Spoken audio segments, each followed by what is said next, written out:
அனைவருக்கும் அன்பான வணக்கம். அரசியல்வாதிகள் கூட்டணி கணக்கு போட்டுட்டு இருப்பாங்க. நீங்கள் வீட்டணி கணக்கு போட்டுட்டீங்களா? அது என்ன வீட்டணி கணக்கு? நம்ம வாழ்கிறதுக்கு எல்லோருக்கும் நிரந்தரமான வீடு கிடச்சிருச்சா?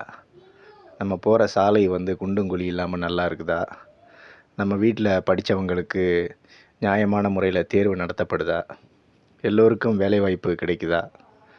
சுகாதாரமான மருத்துவ வசதிகள் எல்லாம் கிடைக்கப்பெறுதா? இதை பற்றிலாம் சிந்தித்தால்தான் ஒரு வீடு நலம் பெறும். வீடு நலம் பெற்றால்தான் நாடு நலம் பெறும்.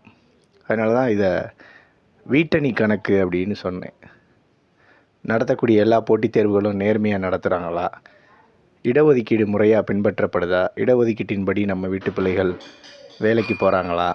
அல்லது இனிமேல் போவதற்கு வாய்ப்பு இருக்குதா என்பது பற்றிய சிந்தனையை நீங்கள் என்னைக்காவது சிந்திச்சிருக்கீங்களா? இனி வருங்காலங்களில் இந்த வீட்டணி கணக்கை நீங்கள் சிந்திச்சு பாருங்கள். தேசத்தை உயர்த்துங்க. மிக்க நன்றி.